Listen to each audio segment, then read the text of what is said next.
اعوذ باللہ من الشیطان الرجیم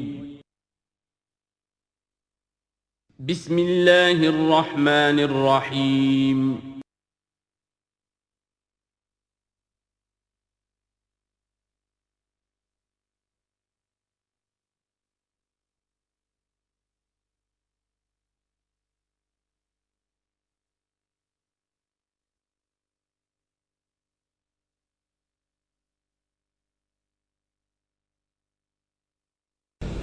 اعوذ باللہ من الشیطان الرجیم بسم اللہ الرحمن الرحیم ولو انہم ظلموا انفسهم جاءوک واستغفروا اللہ واستغفر لهم الرسول لوجدوا اللہ توابا رحیما فلا وربک لا یؤمنون حتی یحکموک فیما شجر بینہم ثم لا یجدوا فی انفسهم حرجا مما قضیت ویسلموا تسلیما وَلَوْ أَنَّا كَتَبْنَا عَلَيْهِمْ أَنِ اقْتُلُوا أَنفُسَكُمْ أَوِ اخْرُجُوا مِنْ دِيَارِكُمْ مَا فَعَلُوهُ إِلَّا قَلِيلٌ مِّنْهُمْ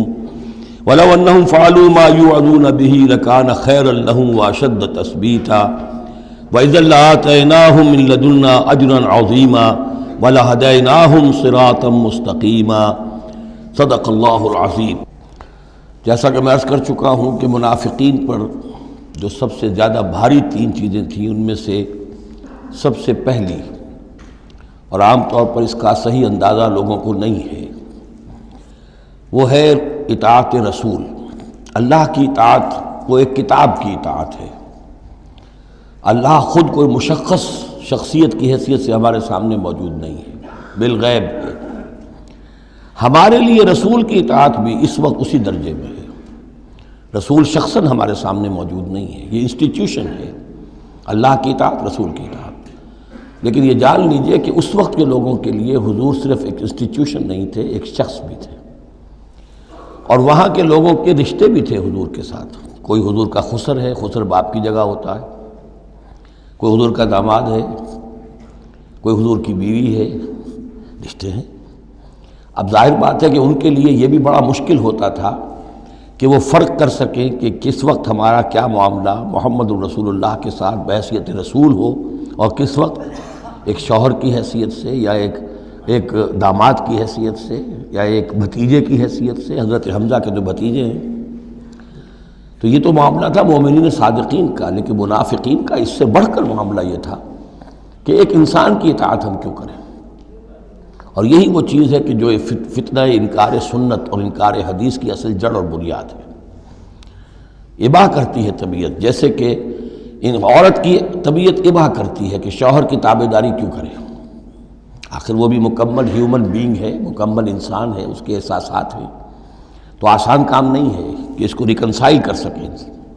اسی طرح انسان کی اطاعت کرے، یہ بھی در حقیقت اس کو تسلیم کرنا، ذہناً ریکنسائل کرنا آسان نہیں۔ اور یہ چیز ظاہر بات ہے کہ جن کے دل میں یقین کھب جاتا تھا ان کے لیے آسان ہو جاتی تھی، جن کے دلوں میں یقین کی کمی تھی وہ پھر قدم قدم پر نوکنگ کرتی تھی، ان کی گاڑی چل نہیں پاتے تھے۔ اب فرمایا وَلَوْ أَنَّا كَتَبْنَا عَلَيْهِمْ، اگر ہم نے ان پر یہ فرض کر دیا ہوتا أَنِ اقْتُلُوا أَنفُسَكُمْ کہ قتل کرو اپنے آپ کو، أَوِ اخْرُجُوا مِن دِيَارِكُمْ یا نکلو اپنے گھروں سے، مَا فَعَلُوهُ إِلَّا قَلِيلٌ مِّنْهُمْ نہ کرتے یہ کام ان میں سے مگر سوائے چند کے۔ وَلَوْ أَنَّهُمْ فَعَلُوا مَا يُوعَظُونَ اور اگر وہ کرتے جس چیز کی کہ ان کو نصیحت کی جا رہی ہے، لَكَانَ خَيْرًا لَهُمْ یہی ان کے لیے بہتر ہوتا، وَأَشَدَّ تَثْبِيتًا اور ان کی ثبات ایمان اور ثبات قلب اسی کے اندر ہوتی ہے۔ وَإِذًا لَّآتَيْنَاهُم مِّن لَّدُنَّا أَجْرًا عَظِيمًا اور اس صورت میں ہم انہیں اپنے پاس سے بہت بڑا اجر دیتے، وَلَهَدَيْنَاهُمْ صِرَاطًا مُّسْتَقِيمًا اور انہیں ہدایت فرما دیتے سیدھی راہ کی طرف۔ اس میں اکثر حضرات نے تو اس کو جو الفاظ ہیں ظاہری انہی پر محمول کیا ہے، اور اس میں بھی کوئی قباحت نہیں ہے۔ اللہ ہمارا خالق ہے، اگر اللہ حکم دے کہ اپنے آپ کو قتل کرو، خودکشی کرو، تو ہمیں کرنی ہوگی۔ اگر اللہ ہمیں حکم دے اپنے گھروں سے نکل جاؤ تو نکلنا ہوگا۔ تو اس میں ایک اشارہ یہ ہو سکتا ہے کہ جیسے جو تاریخ بنی اسرائیل میں ہم دیکھ آئے ہیں، وہاں یہ تھا کہ جن لوگوں نے بچڑے کی پرستش کی تھی ان کو جو مرتد ہونے کی سزا دی گئی تھی، اس کے لیے الفاظ یہی آئے تھے، ان اقتلوا انفسکم قتل کرو اپنے آپ کو، مراد یہ ہے کہ تم اپنے اپنے قبیلے کے ان لوگوں کو قتل کرو جنہوں نے اس گناہ کبیرہ کا ارتکاب کیا ہے۔ تو شاید چونکہ منافقین کا معاملہ چل رہا ہے، اور منافقین کے ساتھ اکثر و بیشتر ایسا ہوتا تھا کہ ان کے خاندان والے، رشتہ دار، ان کے گھرانے والے ان کے ساتھ شامل ہو جاتے تھے حمایت کے اندر، تو یہاں بتایا جا رہا ہے کہ بجائے اس کے کہ ان کی حمایت کرو، ہونا تو چاہیے اس کے بالکل برعکس، اور وہ یہ کہ تم اپنے اندر سے خود دیکھو کون ہیں کہ جو منافق ہیں، کہ جو اصل میں آستین کے سانپ ہیں۔ اگر اللہ تعالیٰ نے تمہیں حکم نہیں دیا ہے، اگر اللہ تعالیٰ یہ حکم بھی دے سکتا تھا کہ ہر قبیلہ، ہر گھرانہ اپنے ہاں کے منافقین کو خود قتل کرے، یہ تو حضرت عمر رضی اللہ تعالیٰ عنہ نے اپنی اس ایمان کی غیرت کے اندر، غیرت ایمانی کے اندر قتل کیا، اور اس پر انہیں غصہ آیا، اس لیے کہ بہرحال وہ ان کے اپنے خاندان کے لوگ تو نہیں تھے، لیکن یہ کہ اللہ تعالیٰ اگر یہ حکم دیتا تو یہ بھی تمہیں کرنا چاہیے تھا، لیکن یہ کہ اللہ کے علم میں ہے کہ تم میں سے بہت کم لوگ ہوتے کہ جو اس حکم کی تعمیل کر سکتے، اور اگر کر گزرتے ما یوعظون بہ لکان خیرا لہم واشد تثبیتا واذا لآتیناہم من لدنا اجرا عظیما ولہدیناہم صراطا مستقیما۔ اب اس کے بعد یہ اطاعت رسول کے موضوع پر جو عظیم ترین آیت ہے قرآن کی وہ آ رہی ہے، وَمَن يُطِعِ اللَّهَ وَالرَّسُولَ، اور جو کوئی اطاعت کرے گا اللہ کی اور رسول کی صلی اللہ علیہ وسلم، فَأُولَٰئِكَ مَعَ الَّذِينَ أَنْعَمَ اللَّهُ عَلَيْهِمْ، تو یہ وہ لوگ ہوں گے جنہیں معیت حاصل ہوگی ان کی جن پر اللہ کا انعام ہوا، اور وہ کون ہیں؟ من النبیین والصدیقین والشہداء والصالحین، یعنی انبیاء کرام اور صدیقین اعظام اور شہداء کرام اور صالحین، وحسن اولئک رفیقا، اور یہ لوگ تو بہت ہی اچھے ہیں رفاقت کے لیے، یعنی اللہ اور اس کے رسول کی اطاعت کرنے والوں کا پھر شمار ان لوگوں کے زمرے میں ہوگا، وہ جو سورہ فاتحہ کے ضمن میں ہم نے دیکھا تھا کہ اہدنا الصراط المستقیم صراط الذین انعمت علیہم، وہ کون لوگ ہیں انعمت علیہم، اس کی تفسیر ہے یہ، فاولئک مع الذین انعم اللہ علیہم من النبیین والصدیقین والشہداء والصالحین، ایک بیس لائن ہے، صالح مسلمان، نیک نیت مسلمان،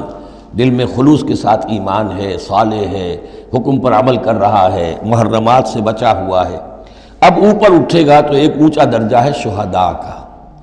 اس سے بھی اونچا درجہ ہے صدیقین کا، اس سے بھی اونچا درجہ ہے انبیاء کا۔ اب انبیاء کا درجہ تو رک جائے گا، اس لیے کہ وہ تو ایک وہبی چیز ہے، کسبی چیز نہیں تھی، لیکن یہ دو درجے تو ابھی موجود ہیں کہ انسان اپنی ہمت سے جتنی محنت کرے، جتنی کوشش کرے، وہ شہادت اور صدیقیت کے مراتب تک فائز ہو سکتا ہے۔ یہ مضمون پوری وضاحت کے ساتھ آئے گا سورہ حدید میں انشاءاللہ۔ ذالک الفضل من اللہ وکفی باللہ علیما، اور یہ اللہ تعالیٰ کا بڑا فضل ہے جن لوگوں کو آخرت میں ان کی معیت حاصل ہو جائے۔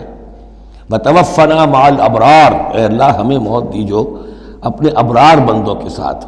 تو واقعہ یہ ہے ذالک الفضل من اللہ وکفی باللہ علیما، یہ تو اللہ کا بہت بڑا فضل ہے، اور اللہ کافی ہے ہر شے کے جاننے کے لیے، یعنی کون کس استعداد کا حامل ہے، کون کس قدر و منزلت کا حامل ہے، اللہ خوب جانتا ہے۔ اب آ رہی ہے دوسری چیز، قتال فی سبیل اللہ، جو بڑا سخت امتحان تھا مادی اعتبار سے۔ اطاعت رسول جو ہے وہ زیادہ تر ایک نفسیاتی ایک مرحلہ تھا، نفسیاتی الجھن تھی، لیکن یہ تو ظاہر بات ہے کہ خالص محسوس شے، مادی شے، جان کا خطرہ، مال کا خطرہ۔ یا ایھا الذین آمنوا خذوا حذرکم، اے اہل ایمان اپنے تحفظ کا سامان لے لیا، اپنے ہتھیار لے لیا کرو۔ فانفروا ثبات او انفروا جمیعا، اس کے بعد خواہ تم ٹکڑیوں کی شکل میں نکلو اور خواہ فوج کی شکل میں، یعنی دو طرح کے معاملات ہوتے تھے۔ کبھی حضور صلی اللہ علیہ وسلم چھوٹے چھوٹے آپ گروپ بھیجتے تھے، جیسے کہ غزوہ بدر سے پہلے 8، کبھی یہ کہ پوری فوج لے کر جیسے غزوہ بدر میں آپ گئے، غزوہ احد میں آئے، تو ان میں سے جو شکل بھی ہو نکلو اللہ کی راہ میں۔ وَإِنَّ مِنْكُمْ لَمَن لَّيُبَطِّئَنَّ، تم میں سے کچھ لوگ ایسے ہیں جو دیر لگا دیتے ہیں، تاخیر کرتے ہیں، حکم ہو گیا ہے نکلنا ہے، فلاں وقت ہے، کوچ ہوگا، اب وہ اس میں ڈھیل برت رہے ہیں، ابھی تیاری ہو رہی ہے، اور پھر بہانہ بنا دیں گے کہ بس ہم تیاری کر ہی رہے تھے، اب نکلنے ہی والے تھے، اور وہ منتظر رہتے ہیں کہ کوئی فیصلہ ہو چکے، تو اس وقت پھر ہم کہیں گے کہ ہم تو نکلنے والے تھے کہ یہ فیصلہ ہمیں پہنچ گیا کہ جنگ کا تو فیصلہ ہی ہو گیا۔ فَإِنْ أَصَابَتْكُمْ مُصِیبَةٌ، پھر اگر تمہیں کوئی مصیبت پیش آ جائے، اب بہرحال مسلمانوں کو جنگ میں نکلے ہیں تو کوئی تکلیف پیش آ جائے، کوئی نقصان ہو، کوئی وقتی طور پر ہزیمت ہو جائے، قال تو وہ کہے گا قد انعم اللہ علی اذ لم اکن معہم شہیدا، میں تو اللہ نے بڑا انعام کیا، بڑا کرم کیا، جو میں نہیں گیا، میں رہ گیا، میری فلاں جو ضرورت تھی وہ میرے لیے رحمت بن گئی، وہ میرا جو اونٹ گم ہوا تھا اس وقت کہیں وہ اگر میرے پاس موجود ہوتا تو میں بھی وہاں پر خراب ہوتا، یہ تو مجھ پر تو اللہ کا بڑا کرم ہوا ہے کہ میں اس جنگ میں، اس مارکے میں جانے سے بچ گیا۔ وَلَئِنْ أَصَابَكُمْ فَضْلٌ، اور اگر تمہیں کوئی فضل پہنچ جائے اللہ کی طرف سے، فتح ہو جائے اور تم یعنی کامرانی کے ساتھ واپس آؤ اور تم مال غنیمت لے کر آؤ، من اللہ، اللہ کی طرف سے فضل مل جائے، لَيَقُولَنَّ، اس وقت پھر وہ حسرت کے ساتھ کہے گا كَأَن لَّمْ تَكُن بَيْنَكُمْ وَبَيْنَهُ مَوَدَّةٌ، بالکل ایسے جیسے تمہارے اور اس کے درمیان کوئی دوستی اور مروت اور مودت ہے ہی نہیں۔ یا لیتنی کنت معہم فافوز فوزا عظیما، ہائے کاش کہ میں بھی ان کے ساتھ گیا ہوتا تو یہ بڑی کامیابی مجھے بھی حاصل ہو جاتی۔ یہ ان کا کردار ہے جس کا کہ نقشہ کھینچ دیا گیا۔ فَلْيُقَاتِلْ فِي سَبِيلِ اللَّهِ الَّذِينَ يَشْرُونَ الْحَيَاةَ الدُّنْيَا بِالْآخِرَةِ، بس جو لوگ دنیا کی زندگی کو آخرت کے عوض فروخت کرنے کے لیے تیار ہیں انہیں لازماً قتال کرنا چاہیے اللہ کی راہ میں۔ فَلْيُقَاتِلْ فِي سَبِيلِ اللَّهِ الَّذِينَ يَشْرُونَ الْحَيَاةَ الدُّنْيَا بِالْآخِرَةِ، جنہوں نے تو یہ طے کر لیا کہ ہم نے آخرت قبول کی، دنیا ہم دیتے ہیں۔ اب ان کے لیے تو پھر کوئی اس میں ہچکچاہٹ نہیں ہونی چاہیے، اگر انہوں نے واقعی یہ سودا اللہ سے کیا ہے تو پھر یہ کہ انہیں تو اللہ کی راہ میں جنگ کے لیے نکلنا چاہیے۔ وَمَن يُقَاتِلْ فِي سَبِيلِ اللَّهِ، اور جو کوئی بھی اللہ کی راہ میں قتال کرے گا، فَيُقْتَلْ أَوْ يَغْلِبْ، اب دو ہی امکانات ہیں، وہ قتل ہو جائے یا غالب ہو جائے، فتح مند ہو کر واپس آئے یا وہیں شہید ہو جائے۔ فَسَوْفَ نُؤْتِيهِ أَجْرًا عَظِيمًا، دونوں حالتوں میں ہم انہیں بہت بڑا اجر عطا فرمائیں گے۔ وَمَا لَكُمْ لَا تُقَاتِلُونَ فِي سَبِيلِ اللَّهِ، اب یہ خاص طور پر جو خاص قتال کے لیے ترغیب دلائی جا رہی ہے وہ ایسے لوگوں کے لیے کہ جو مختلف علاقوں میں مسلمان تھے، کہ جو پھنسے ہوئے تھے، ان میں کمزور بھی تھے، ان میں خواتین بھی تھیں، بیمار بھی تھے، بوڑھے تھے، جو ایمان تو لے آئے لیکن یہ کہ وہ ہجرت کے قابل نہیں تھے، تو وہ اپنے اپنے علاقوں میں ہیں، اپنے اپنے قبائل میں ہیں، وہاں ان کے اوپر ظلم ہو رہا ہے، انہیں ستایا جا رہا ہے، انہیں مارا جا رہا ہے، پرسیکیوٹ کیا جا رہا ہے، تو خاص طور پر ان کی نصرت کے لیے نکلنا اور ان کو جان چھڑانا اور ان کو بچا کے لے کر آنا، یہ کام تو ایسا ہے کہ جس میں غیرت ایمانی کا بہت ہی شدید تقاضا ہے، اور میں تو سمجھتا ہوں کہ غیرت انسانی کا بھی تقاضا ہے۔ وَمَا لَكُمْ لَا تُقَاتِلُونَ فِي سَبِيلِ اللَّهِ، میں کیا ہو گیا، کیوں قتال نہیں کرتے اللہ کی راہ میں؟ وَالْمُسْتَضْعَفِينَ، اور ان کمزور لوگوں کے لیے جو مغلوب بنا دیے گئے ہیں، من الرجال، مردوں میں سے، والنساء، اور عورتوں میں سے، والولدان، اور بچوں میں سے،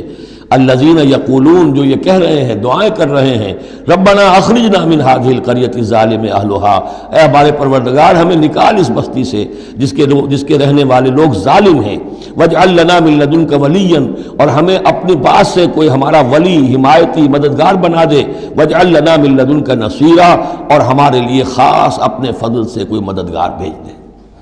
اب ان کی جو یہ آہ و بکا ہے وہ بھی تمہیں آمادہ نہیں کر رہی کہ ان پر ظلم ہو رہا ہے، ان پر ستم ڈھائے جا رہے ہیں، اور تم جو ہے اپنے گھروں سے نکلنے کے لیے تیار نہیں ہو۔ یہ کن سے خطاب ہو رہا ہے؟